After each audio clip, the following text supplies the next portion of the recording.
नमस्कार. नमस्कार. आज आपल्याशी गप्पा मारायला आलेले आहेत शेतकरी पूनमताई. पूनमताई, तुमचं नाव सांगाल? पूनम रवींद्र खैरनार. आणि तुम्ही कितवी पर्यंत शिकलात? 10वी पास झाली. अरे वा.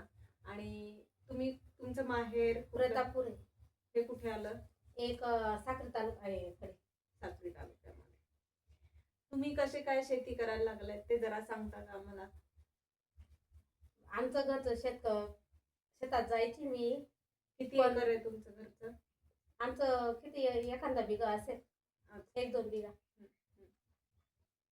मग त्या आम्ही कांदे लावत होतो, पण त्यांनी असं केलं, ते कांदे लावणी बंद केली.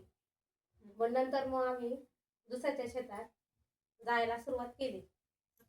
ते असं सांगतायत की जेव्हा त्यांना 2 मुली आहेत, त्या दुसरी मुलगी लहान मुलगी 3 वर्षाची असताना ते दादा होते, त्यांनी आत्महत्या केली. त्यांना दारूचं व्यसन होतं. तोपर्यंत त्या फक्त त्यांच्या स्वतःच्या शेतामध्ये काम करत होत्या आणि त्यानंतर मात्र त्यांनी तुमची शेती तुम्ही करताय आता? आता मी दुसऱ्याला देऊन गेली. तर त्यांची शेती त्यांनी पूर्णपणे शेतीची जबाबदारी दुसऱ्या व्यक्तीला दिलेली आहे. पण त्या दुसऱ्यांच्या शेतामध्ये रोजावर मजुरीवर जातात. मग त्या तुम्ही जे आता शेती काम करताय त्यात काय काय काम करता? काय नाही, कांदे लावायला जाते मी, निंदायला जाते. असं जे काम राहिलं का तिथं जातोय बुवा. मिलुताईंनी पण सांगितलं या आमच्या शेतात, तरी मी येते बुवा. बर बर. मग तुम्हाला छान वाटतं का शेती काम करायला? छान वाटते. कुठलं काम आवडीचं जास्त आहे? जास्ती कांदे लावणे आवडते मला. आणि तुम्ही काय एकट्या जाता का शेतात कामाला? नाही ना, सगळे ताई राहतात ना शेतात. अच्छा. तर या आमच्या पूनमताई ज्या आहेत त्या एकट्या जात नाहीत शेतात, त्यांना सोबत लागते. आणि त्यांना सोबत याच्यासाठी लागते की त्यांना पूर्ण दिवसभर बोलायला आवडतं आणि त्या दिवसभर बोलतात. तर त्यांची आणि माझी मैत्री होण्यापूर्वीचा एक किस्सा मी सांगणार आहे की त्या इतक्या बोलतात की मला असं माझं डोकं दुखायचं की अरे बापरे, या किती बोलतात. आणि मग त्याच्यानंतर आमची ओळख झाली. यांच्यासोबत ज्या यायच्या तर त्या माझ्या ओळखीच्या होत्या.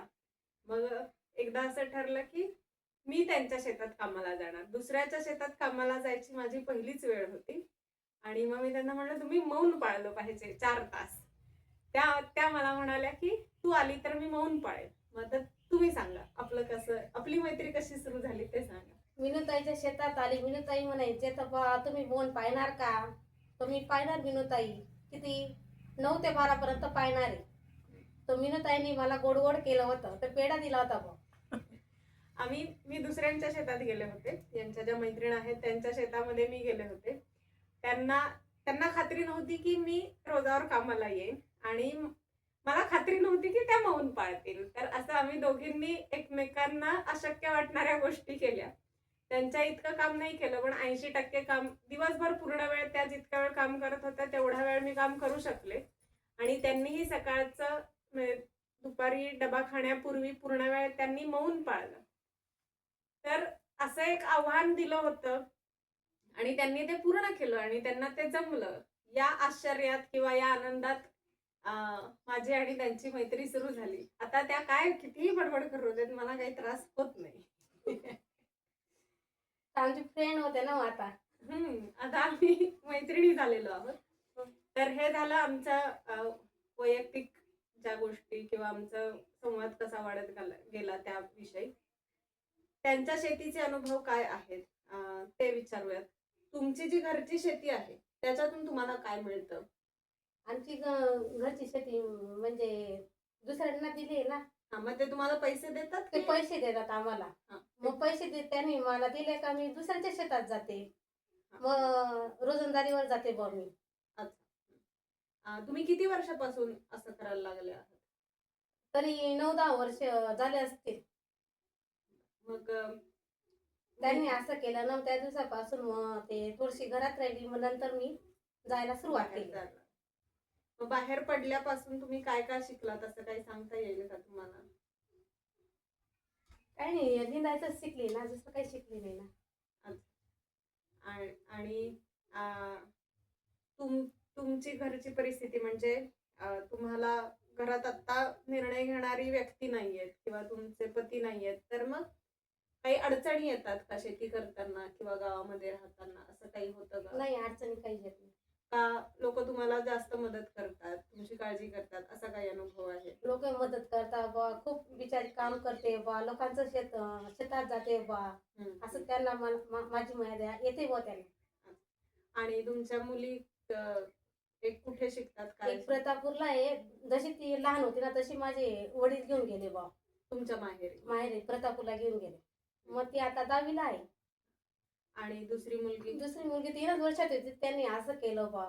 मग तुमच्या या मजुरीतून दोघी मुलींना सांभाळण्याचं किती 10-12 किती टक्के खर्च होतो, म्हणजे हातभार लागतो का खर्चाला? दोघींना खर्च एकाला कमी द्यावा लागतो पण एकाला जास्ती द्यावा लागतं. पण मग ते तुमच्या मजुरीतून भागतं का काय, म्हणजे माझी हातभार लागतो का तुमचं? आई सर्व धान्य दिणे डाळ साळ सर्व आई देते. अच्छा.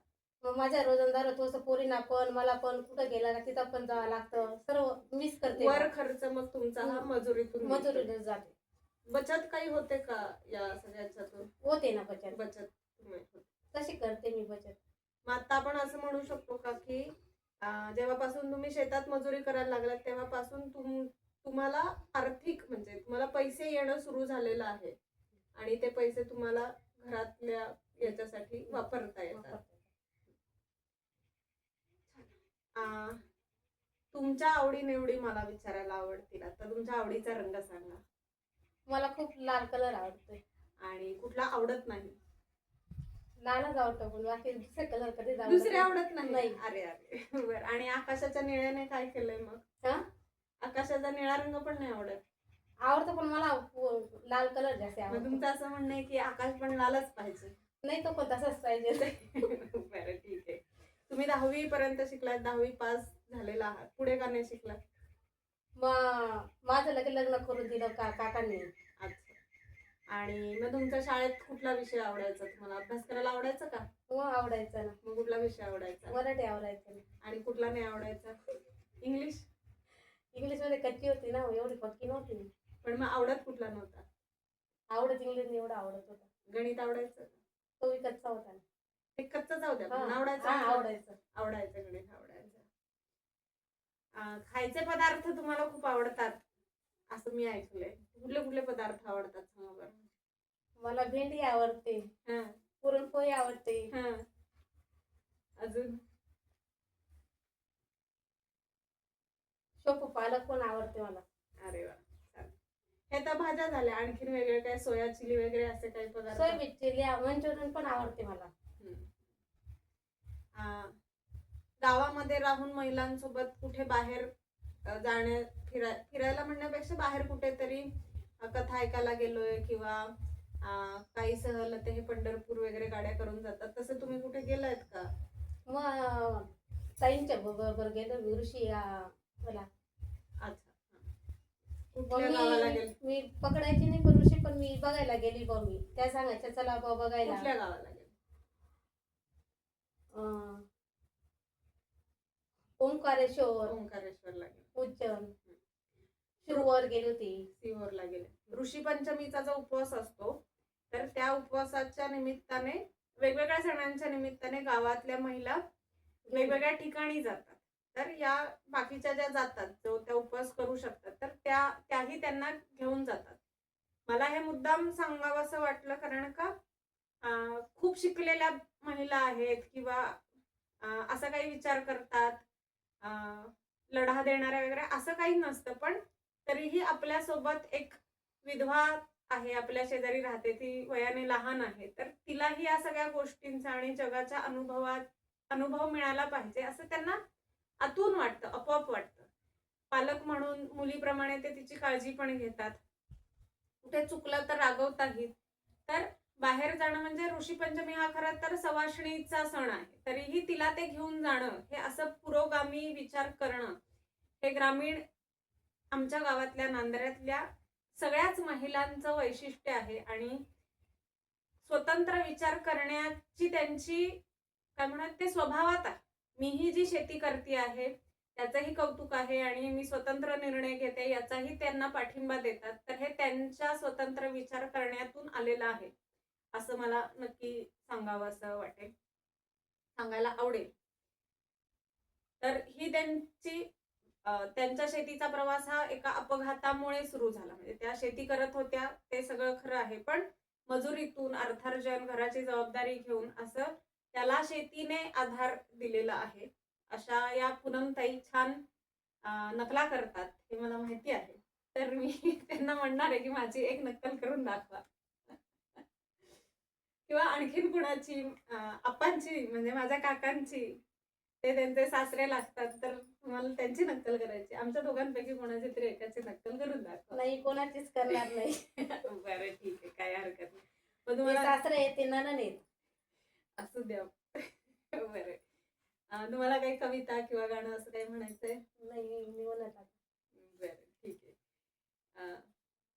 त्या छान नकला करतात आणि कोण कसं काय म्हणालं एकदम नाट्यरूपाने सांगतात. पण ते तुम्हाला पाहायचं असेल तर तुम्हाला त्यांच्यासोबत शेतात काम करावं लागेल. तर या पूनमताई एकदम मनमिळाऊ, कुठेही त्यांच्या दुःखात आहेत किंवा दुःखाची खोली आपल्याला कळणार नाही काय आहेत आणि छान शेतातलं काम करतात.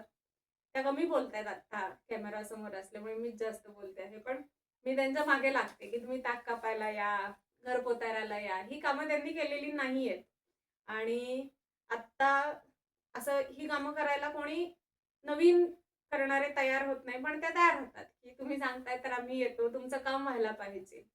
म्हणजे आता त्या माझं काम मी सांगितलं की त्याच जबाबदारी घेतात की हे काम पूर्ण व्हायला पाहिजे. तर या माझ्या वहिनी शेतकरी पूनमताई यांच्याशी गप्पा मारायला मला मजा आली. तुम्हाला आली का? मग आले ना, खूप आले ना. खूप आली ना. येस. धन्यवाद. धन्यवाद.